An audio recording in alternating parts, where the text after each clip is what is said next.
My parents kicked me out to let my golden sister live there, even though I bought 15 years of building a successful career. One house bought with endless sacrifice.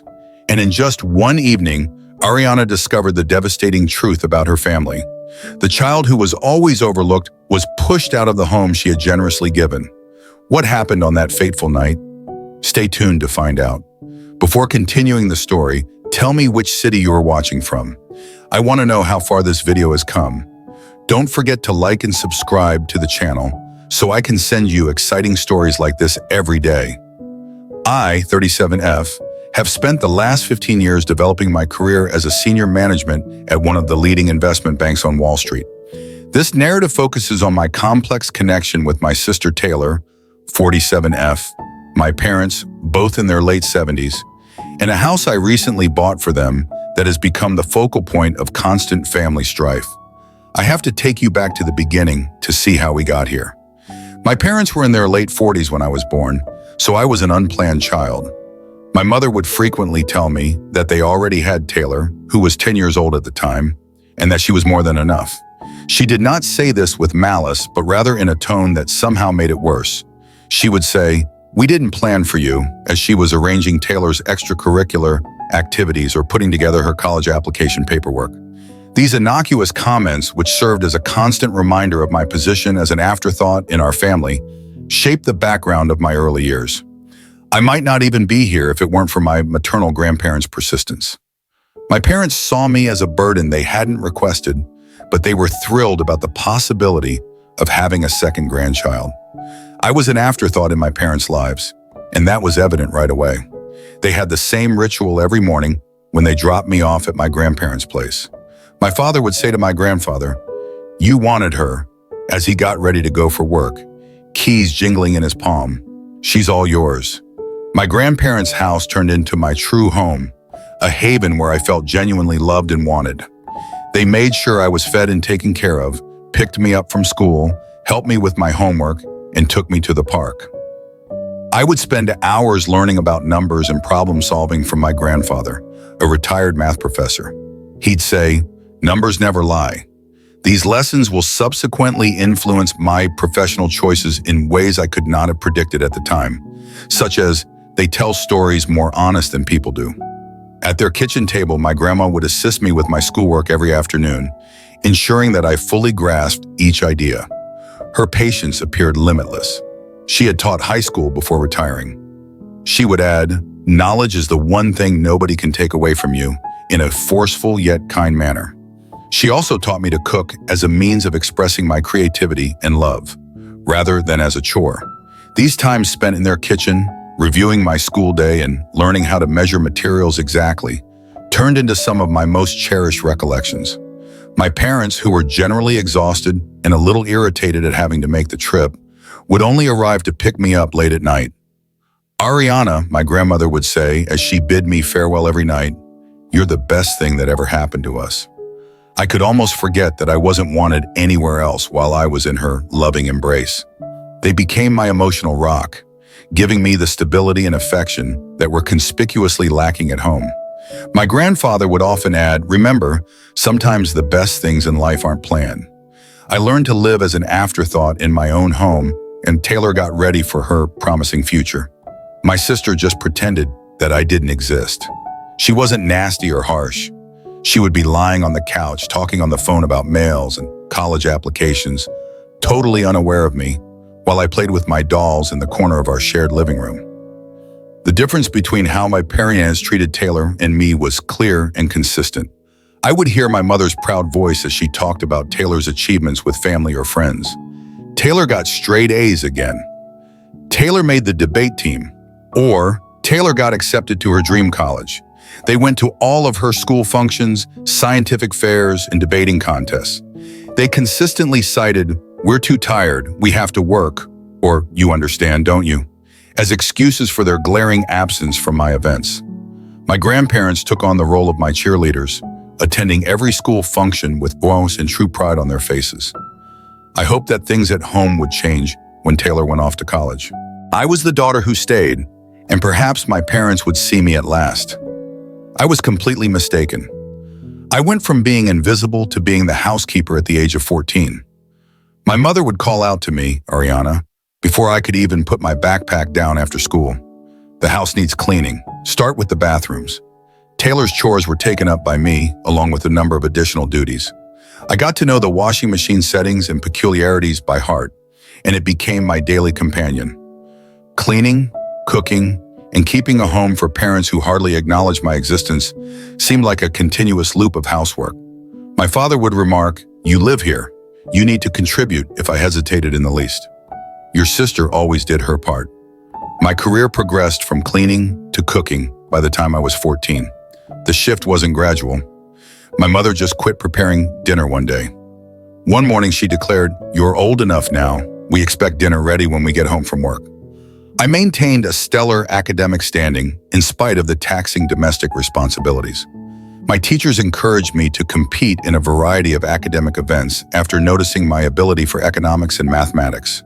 In order to help me get ready, my grandfather would dedicate extra time to teaching me complex ideas that were way above my grade level. He would exclaim, "You have a gift with numbers," with pride shining in his eyes. "Don't let anyone tell you otherwise."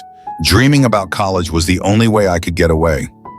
I would go to my room every night after doing the dishes and go through university websites.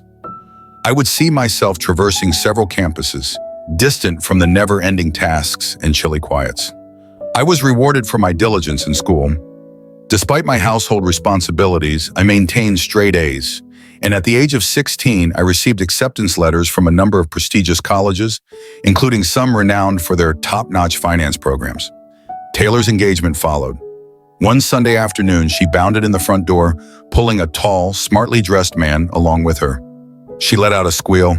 "Mom, Dad, this is Justin, we're getting married." You would believe that someone had just declared their lottery victory. With my mother sobbing with happiness and my father already taking out his phone to call family, my parents literally sprung from their seats. "We'll cover everything," my mother exclaimed as she gave Taylor a hug. "Our first daughter's wedding has to be perfect." For months, our home was occupied with wedding preparations. Every discussion centered on guest lists, venues, and flowers. With expensive outfits, high-end vendors, and everything at the top end, money appeared to flow like water. Despite attending the wedding, my grandparents didn't appear to enjoy the extravagant decor. My grandfather merely shook his head at the fountain, and I saw my grandma scowl at a sculpture that most likely cost more than a semester's tuition at college. However, they likely already knew what was going to happen, so they kept their opinions to themselves. I gave my parents the wonderful news while sitting at our dinner table with 3 envelopes spread out in front of me on the day I received my acceptance letters. My heart was pounding. "That's nice," my mother murmured, without raising her gaze from her meal. "But we can't pay for it.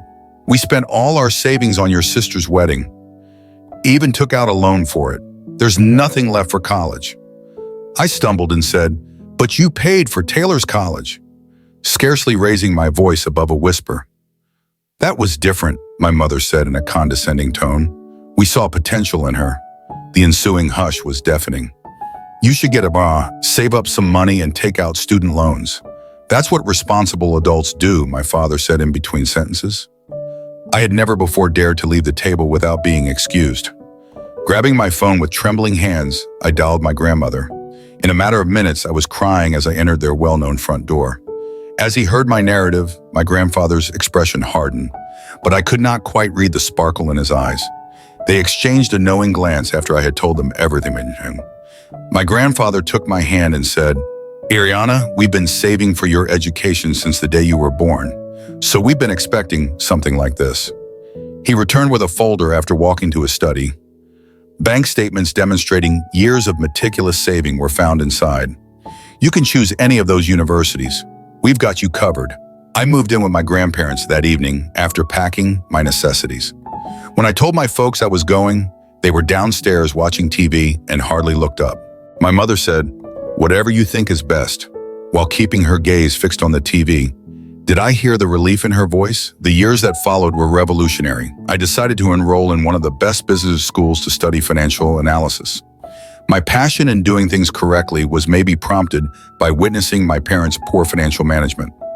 My zeal and innate financial skills were noted by my lecturers, Before long, I was staying after class to talk about difficult financial ideas. Someone other than my grandparents saw possibility in me for the first time in my life, real potential. I obtained esteemed internships at significant financial institutions during my time in college. Every summer presented fresh possibilities as well as difficulties. Senior managers were impressed by my analytical abilities and meticulousness. During my performance review at Morgan Stanley, my supervisor said, "You've got a natural instinct for this. We'd love to have you back next summer." With the exception of calls with my grandparents, I kept my head down and concentrated on my schoolwork, hardly thinking about my family. I was hired by one of the city's leading financial firms after I graduated. I never would have imagined earning the starter pay. I located a small, clean, and secure one-bedroom apartment. I was thankful every morning that I didn't have to make breakfast for anyone but myself. As I poured myself into every new challenge, my career took off, and I received bonuses and promotions that I could never have dreamed of when I was younger. I advanced to a senior role in 5 years, overseeing intricate portfolios and fostering significant client connections. Within the industry, I became known for my strategic thinking and analytical accuracy. Every accomplishment felt like a subliminal affirmation that my parents had misjudged my abilities. In the meantime, I discovered from my occasional chats with my grandparents that Taylor's marketing profession wasn't succeeding as she had intended. Justin, Taylor's husband, struggled to maintain a career. They were begging for money from my parents all the time.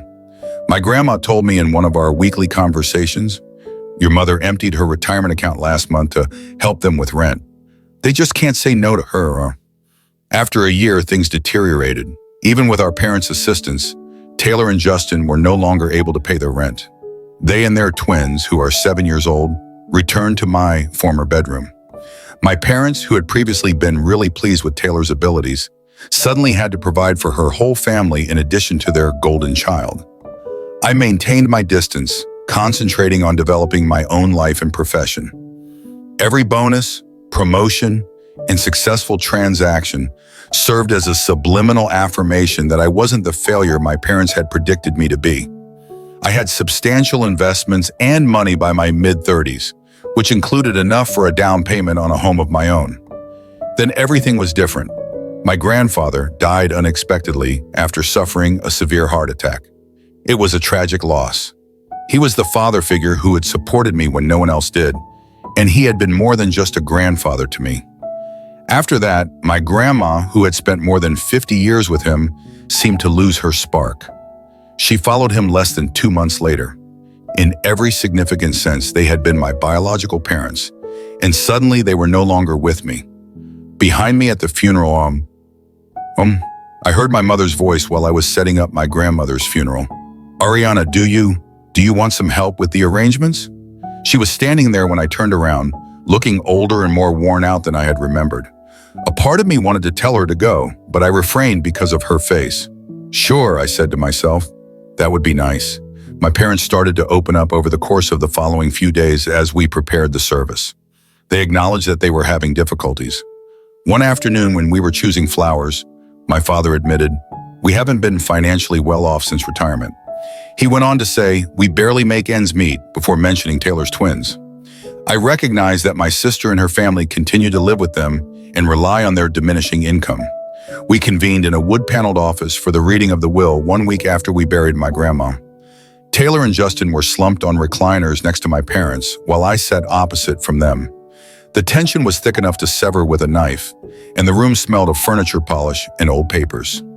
Though none of us realized it at the time, what followed would start a series of events that would permanently alter the relationships of our family. After adjusting his glasses, Mr. Patterson, the notary, started reading in a monotone. I anticipated the standard legalese, but what followed made everyone take notice. "To our beloved granddaughter Ariana, we leave our house at 1542 Maple Street in the sum of $150,000. The ensuing hush was deafening. My mother tightened her hold on my father's arm until her knuckles turned white and Taylor's mouth dropped wide. After clearing his throat, Mr. Patterson went on. He glanced at my mother and said, "And a personal note from Mr. Henderson to his daughter Beyonce."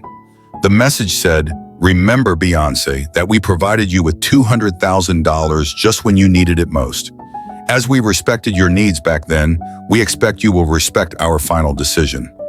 My mother's cheeks turned pale after flushing red. Taylor and Justin looked at each other anxiously, while my father gazed at the floor. In the parking lot, my parents came up to me when the notary had finished and collected his paperwork. Something desperate had taken the place of the calm manner they had displayed during the funeral preparations. With a shaky voice, my mother said, "Ariana, honey, you must realize that we always assumed we would inherit the house. We're having trouble, but we were depending on it. The mortgage, Taylor's family's expenses. We could really use the house," my father continued, stroking his gray hair. Speaking about her youngsters wanted a yard to play in, Taylor also joined in. However, I just got into my car and left. I kept thinking about my grandparents' parting gift over the course of the following few weeks. My life was well established near the city, and although the house I had inherited held many priceless memories, it was too large for me alone. In the meantime, I learned about my parents' growing financial difficulties from our weekly chats. Helping Taylor and her family had drained their retirement funds, and they were finding it more and more difficult to pay their own mortgage. I gave it a lot of thought before deciding. I would purchase my parents a better house, one that is single-story, has a lovely garden, but is easier to maintain, with the money I make from the sale of my grandparents' house and my own savings. For their retirement years, something cozy. I was shocked by their response when I shared my concept with them. They actually started crying with happiness. After several weeks of house hunting, we eventually discovered the ideal location. A stunning ranch-style house with large doorways and no stairs in a peaceful neighborhood. My folks couldn't stop gushing about how thrilled they were after the purchase was finalized. "A proper housewarming party is what we need," my dad said. "It is the least we can do to make all the arrangements." "That would be beautiful," I said, intending to show them the deed at the festivities. "Tell me when, please?" Weeks went by. Even though I had a lot of work to do, I kept expecting an invitation. "Oh," my mom would say, "we're still planning. You are aware that these tasks require time." My father would also say, "We want it to be perfect. We'll notify you shortly." I was annoyed by their evasive answers for some reason. One evening, I was putting Taylor's name into Facebook following another evasive phone call from my mother. We weren't connected on any social media, and I hadn't seen her page in years. Just hours ago, it was posted, "I can't wait for this Saturday's housewarming party for Mom and Dad. I can't wait to celebrate with everyone in this beautiful residence." Numerous friends and family members confirmed their attendance in scores of comments on the page. Pictures showed caterers being hired and decorations being set up. This was hardly an impromptu get-together. Weeks had been spent organizing it. I called my mother with a little trembling fingers. "Hello, Mom. I wanted to inquire further about the housewarming party." "Do you have a date in mind yet?" "Oh, honey, not just yet," she said with ease. "Most likely in a few weeks. The specifics are still being worked out. Everyone except me, apparently." I had to make a choice as that Saturday drew near. Shall I go up to them? Do I have to let it go? How could they keep me out of the festivities after everything that had transpired? After I had purchased them this house? I would eventually find out, but not in the manner I had anticipated. I parked a block from the house I had purchased for my parents on Saturday. I could see dozens of people mingling through the windows, including Taylor's social circle, friends, and relatives. My father offered tours of the house I bought, while my mother, dressed in her special occasion pearls, welcomed guests at the entrance. Twinkling lights and welcome banners adorned the mansion. Laughter and music poured out onto the street. It was obvious that they had spent weeks organizing this housewarming celebration, to which I was not invited. For a while, I sat in my car and watched Taylor's twins chase each other past crowds of grown-ups who were ogling them. I could see moving boxes with Taylor's handwriting on them stacked in the corner through the wide bay window. The process of relocating her family's possessions had already begun. I inhaled deeply before sneaking in through the side door.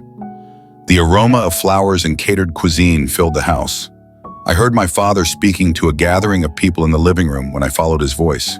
After all these years of hard work, we finally did it, bought our dream home. My mother excitedly added, "Don't forget about Taylor. She helped so much with the down payment. Such a wonderful daughter, always thinking about family first." "Unlike some people," she went on, In response to a question about me, she said, "Our younger daughter hasn't helped us at all. Too busy with her career to care about family." Heat sprang to my face as I stood in the doorway. Everyone jumped when I said, "Actually, I think you've got that backwards." There was a dead silence in the room. My dad was the first to recover, grinning tightly. "Ariana, what a surprise.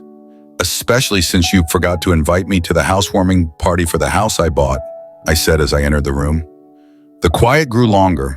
His shoes quickly piqued Taylor's husband's curiosity. Inquiring as to why everyone appeared so distressed, one of the twins pulled at Taylor's sleeve. "You bought it, yes, but it's ours now. You can't expect eternal gratitude," my mother said with a hint of abrasiveness. With the heads nodding around him, my father added, "That's right, gaining confidence. And frankly, you're not welcome here. This is a family gathering. And Taylor and her family will be living here too," my mom said. "They've already sold their house. It's all arranged. The twins need a stable home." I extracted a folder from within my bag. I remarked, "You seem to be confused about something," and held out the ownership and documents. "This house belongs to me. I never signed it over to you." The color of my mother's face changed from pale to ashen. My father began to ramble on about his responsibilities to his family. Taylor's self-assured grin broke when she became aware that her preparations were failing.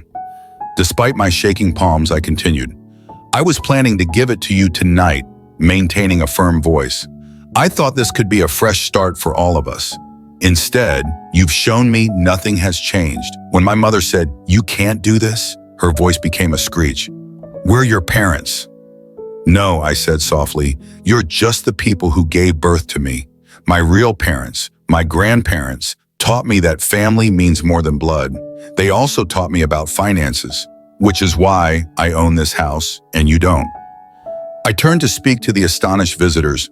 "I'm sorry, but this party is over. This is my house, and I'm asking everyone to leave." My parents, Taylor, Justin, the twins, and all of their guests departed in tears. From the porch, I observed them driving off one by one until the street was deserted. In the yard, the ornamental lights continued to sparkle mockingly. Inside, half-empty drinks and discarded food plates covered every surface. The house, which was supposed to be my gift of reconciliation, ended up being the last straw in our relationship.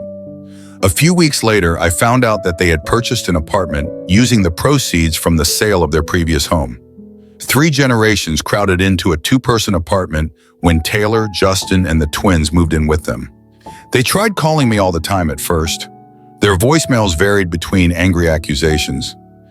"You've become so heartless, just like your grandparents warned us you would."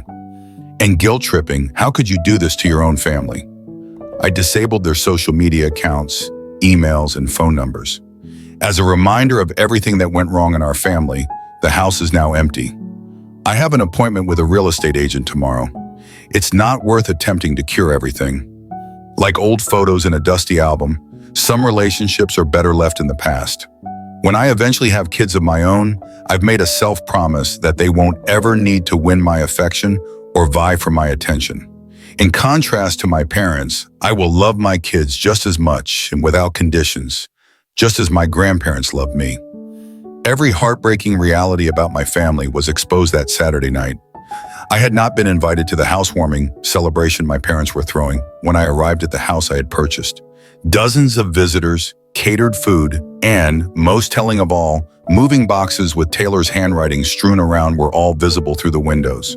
My father proudly declared, "After all our hard work, we finally bought our dream home," as I sneaked in through the side entrance. In her comments, my mother praised Taylor for allegedly helping with the down payment. She dismissed inquiries about my absence by saying, "Oh, Ariana's too focused on her career to care about family." The incident encapsulated every insult I had experienced as a youngster, every instance of favoritism toward Taylor, and every instance in which I had been regarded as an afterthought. I had never before experienced such clarity as I stood in the doorway, witnessing my parents rewrite history by preparing to relocate my sister's family onto my land without even asking me. "Actually," I said, causing the room to quiet down, "I believe there was a miscommunication regarding the buyer of this house. I could tell everything I needed to know about their actual emotions from the expressions on their faces. Amazement, humiliation, and then indignation. My mother was the first to recover, her voice piercing with a sense of entitlement. What's done is done, the house is ours now, and Taylor's family needs the space. I took out the ownership documents and the property deed. No, the house is mine. I never transferred ownership to you. I was planning to give it to you tonight, but clearly that would be a mistake. You can't do this, my mother said in a terrified tone. We're your parents, we have rights. The only rights you have, I said quietly, are the ones I choose to give you, and right now I'm choosing to ask everyone to leave my property. Following that, there was a frantic evacuation, with guests rushing out with plates of food still in hand, Taylor's twins sobbing in bewilderment, and my father trying to maintain some dignity while guiding people to their cars. How could you do this to your own family? Was my mother's final attempt at manipulation, but it failed against my newfound determination. The five of them were crowded into a tiny flat in the weeks that followed. The messages began right away. My father demanded a re-examination, Taylor begged with tears for her children's stability, and my mother accused me of cruelty. They were all blocked by me. The vacant house served as a reminder of what might have been, a new beginning, an opportunity for peacemaking. Rather, it served as the impetus for my ultimate separation from a family that had never fully embraced me. A month later, I sold it and used the money to fund my own future. Some asked if I would ever try to mend those bridges or forgive them. However, I came to understand that forgiving does not always entail letting harmful people return to your life. Forgiving oneself for leaving can be necessary at times. Before putting away the old wedding picture of my parents, I promised my future children that they would never experience the anguish of conditional love, the hurt of being compared to a sibling, or doubt their position in the family. With me, the cycle of partiality and emotional blackmail would come to a stop.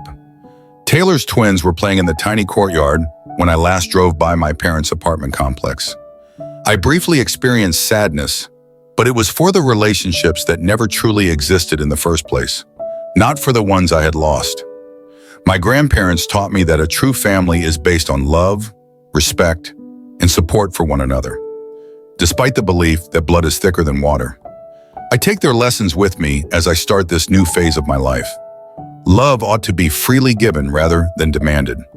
Family is more than just genetics. Walking away is sometimes the healthiest course of action. I didn't open my mother's last unread mail, so I erased it. Any defenses or charges it included were no longer relevant. At last, I had discovered how to put my own value ahead of their conditional approval. Their kind of familial devotion has no place in the life I'm creating now. New opportunities await us in the future, free from the burden of attempting to win affection from those who are unable to freely give it. I learned what true family looks like from my grandparents. I'll build that kind of family for myself someday. One based on respect for one another, unconditional love, and the knowledge that each individual is equally important.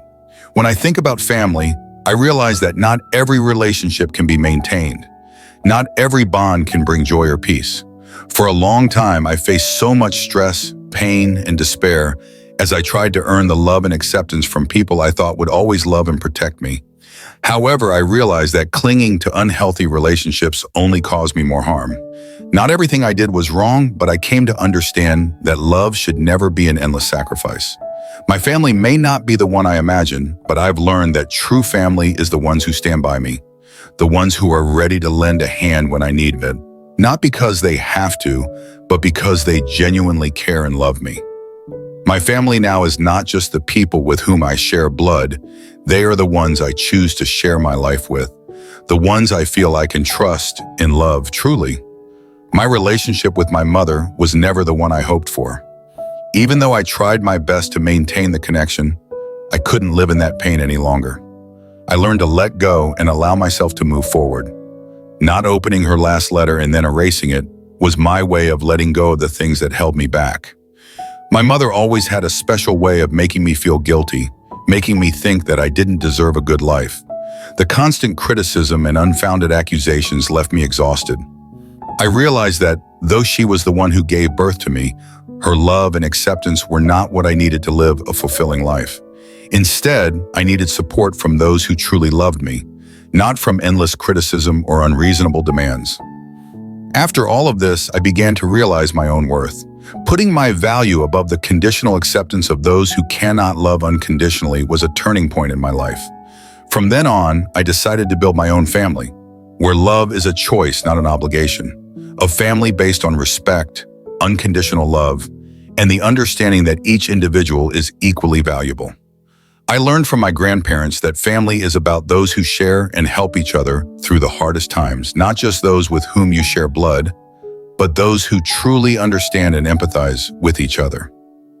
In the future, I hope to build a family like that, a family where there is no discrimination, no imposition, a family where every member feels loved and respected, where each person can live true to themselves without fear of judgment. And I believe that although life may not be perfect, when you have a truly loving family, I can overcome any difficulty and live fully. Sometimes the journey to discovering your own worth is a painful but necessary road.